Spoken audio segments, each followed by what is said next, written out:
अस्सलाम वालेकुम friends, C plus plus language के प्रैक्टिस प्रोग्राम्स की सीरीज़ में आज हम देखेंगे कि हम एक ऐसा प्रोग्राम कैसे बनाएंगे जिसके अंदर एक फंक्शन होगा जो हमारे पास सर्कमफेरेंस फाइंड करेगा एक सर्कल की। ठीक है, अब हमारे पास सर्कमफेरेंस क्या होता है ये आपको मैं थोड़ा सा गो थ्रू करा लेता हूँ। तो सबसे पहले आपने देखा होगा हमारे पास सर्कल क्या होता है, एक गोल दायरा होता है। ठीक है, सर्कमफेरेंस क्या होता है?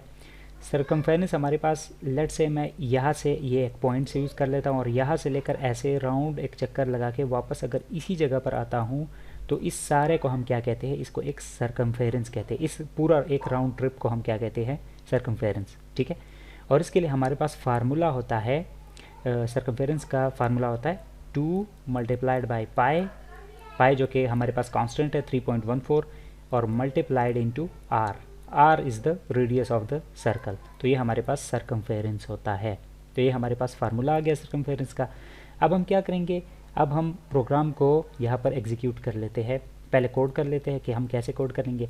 तो एक तो तरीका ये है कि आप यहाँ पर फ्लोट में जो है पाए ऐसे ले ले, क्योंकि ये कांस्टेंट है तो हम ऐसे ले सकते हैं, लेकिन ये वेरिएबल है, बाद में अगर कोई प्रोग्रामर इसको चेंज करना चाहे तो वो चेंज भी कर सकता है यूज़र। ठीक है, तो हम क्या चाहते हैं कि जो पाई है वो कांस्टेंट है, उसको कांस्टेंट डिक्लेयर करना। तो एक तो तरीका हमारे पास ये है कि हम इसको डिफाइन हैश डिफाइन डायरेक्टिव्स हैं हमारे पास, वहाँ पर हम इसको ऐसे नाम दे देते हैं कांस्टेंट का जो हम कांस्टेंट डिक्लेयर करना चाहते हैं, ताकि वो बाद में चेंज ना हो, और उसकी वैल्यू जो है वो हम यहाँ पर सेट कर देते हैं। अब मुझे यहाँ पर ये वेरिएबल बनाने की ज़रूरत नहीं है, तो मेरे पास पाई आ चुका है। पाई की वैल्यू 3.14 होगी। जब भी मैं पाई को यूज़ करूँगा तो 3.14 फ्लोट की जो वैल्यूज़ है उसकी वो यूज़ होगी।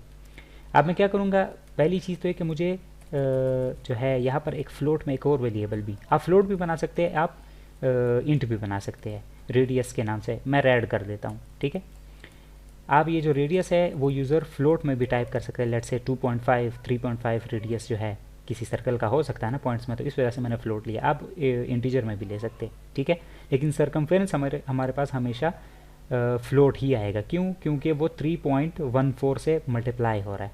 2 पाई आर यही होता है ना, तो रेडियस अगर इंटीजर भी हो जाए तो पाई की वैल्यू तो फ्लोट्स में होती है, तो इस वजह से हमारे पास सर्कमफेरेंस जो है वो फ्लोट में आएगा। लेकिन छोड़े इस बात को, अब मैं क्या कर लेता हूँ, इंटर रेडियस ऑफ सर्कल, ये मैंने एक मैसेज दे दिया यूज़र को, और यूज़र जो है रेड नाम के वेरिएबल में इनपुट दे देगा अपना, चाहे वो इंटीजर में दे दे या फिर फ्लोट में दे दे, वो उसकी मर्ज़ी है। लेकिन हमने फ्लोट इसलिए किया क्योंकि यूज़र फ्लोट वैल्यू भी टाइप कर सकता है। ठीक है, अब मैंने क्या करना है, यहाँ से डायरेक्ट मैं कहूँगा सी आउट और मैं कहूँगा सर्कमफेरेंस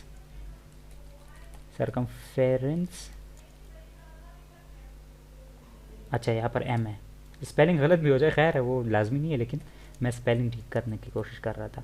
और यहाँ में से मैं गेट सर्कम का एक मेथड होगा जो मैं अभी बनाऊंगा, उसके अंदर मैं सिर्फ रेडियस पास करूंगा और वो मुझे रिटर्न कर देगा रिज़ल्ट, मतलब सर्कमफेरेंस मुझे रिटर्न करके यहाँ पर डाल देगा, और मैं उसको सी आउट की मदद से यहाँ पर प्रिंट कर रहा हूँ। तो यहाँ सबसे पहले मुझे ये करना है कि मुझे डिक्लेरेशन करनी है किस तरह का फंक्शन मैं बना रहा हूँ। तो उसकी रिटर्न टाइप मैं फ्लोट कर दूंगा। क्यों? क्योंकि फ्लोट में मुझे रिजल्ट मिलने वाला है, सर्कमफेरेंस फ्लोट में मिलने वाला है, इस वजह से मैंने फ्लोट रिटर्न टाइप कर दी। और उसका नाम दूसरी जो है हम पास करते, तो गेट सर्कम उसका नाम होगा और उसके अंदर फ्लोट पैरामीटर हम पास करेंगे। ठीक है, रेडियस हम फ्लोट में ही पास कर रहे हैं, तो इस वजह से। अब नीचे मैं यहाँ पर इसकी जो डेफिनेशन है वो कर लेता हूँ, तो फ्लोट गेट सर्कम, और यहाँ पर फ्लोट में आ रहा है हमारे पास रेडियस। आप इसको रेडियस भी कह सकते हैं, आर भी कह सकते हैं, इनफैक्ट यहाँ पर ऐसे रेड भी लिख सकते हैं। क्यों? क्योंकि ये रेड मेन फंक्शन का रेड है लोकल, और ये रेड इस फंक्शन का है, गेट सर्कम के अंदर रेड है। तो आप ऐसा ना हो कि आप रेड लिखे और कहें कि वो एक ही रेड है, ये दोनों अलग है। ठीक है, वहाँ से रेड की वैल्यू कॉपी होकर यहाँ पर आर नाम के वेरिएबल में आ जाती है जैसे ये फंक्शन कॉल होता है। ठीक है, अब हम क्या कर रहे हैं, सिंपल रिटर्न स्टेटमेंट यहाँ पर ऐड कर देंगे, और हमने क्या करना है, 2 इंटू पाई इंटू आर। ठीक है, तो यही हमारे पास सर्कमफेरेंस का फार्मूला था, 2 पाई आर। अब पाई कहाँ से आया, मैंने यहाँ पर ऊपर कांस्टेंट डिक्लेयर कर दिया। आप वैसे एक आपको ये तरीका है, अगर कांस्टेंट डिक्लेयर करने हैं तो आप हैश डिफाइन की मदद से कर सकते हैं। दूसरा तरीका ये भी है कि आप इसको कॉन्स्ट कीवर्ड लिख दे सामने, कॉन्स्ट और कीवर्ड और फिर पाई। ठीक है, मतलब कैपिटल में हम कांस्टेंट लिखते हैं तो पाई लिख दिया मैंने। इस तरीके से भी आप कर सकते हैं, 3.14 या जो भी वैल्यू देनी है। तो ये भी तरीका ठीक है, ये भी तरीका ठीक है, लेकिन ज़्यादातर जो कांस्टेंट्स होते हैं वो हम ऐसे डिफाइन करते हैं हैश डिफाइन डायरेक्टिव्स में।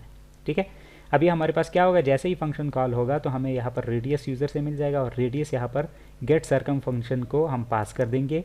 ये कौन सा मेथड है, ये हम प्रैक्टिस कर रहे हैं फंक्शंस की, तो ये है कॉल बाय वैल्यू। क्यों? क्योंकि हम वैल्यू यहाँ पर रिसीव कर रहे हैं। फंक्शन की डिक्लेरेशन और डेफिनेशन दोनों को हम देख के बताते हैं कि ये कौन सा जो है मेथड है। कॉल बाय वैल्यू इसको डायरेक्ट यहाँ से नहीं कहेंगे हम फंक्शन के कॉल के दौरान। क्यों? क्योंकि कॉल बाय रेफरेंस भी एग्जैक्ट इसी तरह का ही होता है। हम यहाँ से डिक्लेरेशन से या फिर डेफिनेशन देख के हम बताएंगे कि ये कॉल बाय वैल्यू है, कॉल बाय एड्रेस है या कॉल बाय रेफरेंस है। तो ये कॉल बाय वैल्यू है क्योंकि हम वैल्यू यहाँ पर रिसीव कर रहे हैं फंक्शन के डिक्लेरेशन या फंक्शन के डेफिनेशन के दौरान। जो रेडियस हम यहाँ से पास करेंगे वो यहाँ हमें मिल जाएगा। अब ये सिंपल एक रिटर्न स्टेटमेंट मैंने लिखी हुई। आप ऐसे भी कर सकते हैं कि यहाँ पर एक सी नाम का फ्लोट टाइप का एक वेरिएबल बना ले। जैसे इसको आप ऐसे भी कर सकते हैं, मिसाल के तौर पर float c is equal to 2 into pi into r, आप ऐसे भी कर सकते हैं।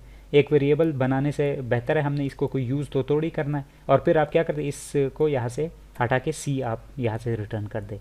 ये तरीका भी ठीक है, और आप अगर ये डायरेक्ट यहाँ पर रिटर्न कर देते हैं वो भी ठीक है। ठीक है, तो आप दोनों तरीके कर सकते हैं। अब मैं अगर इस प्रोग्राम को एग्जीक्यूट करूँ तो आपको मैं बताता हूँ कि आउटपुट क्या आने वाली है। लेट्स से मैं रेडियस टाइप कर देता हूँ 4 और मैं इंटर कर देता हूँ तो सर्कमफेरेंस हमारे पास आ जाता है 25.12।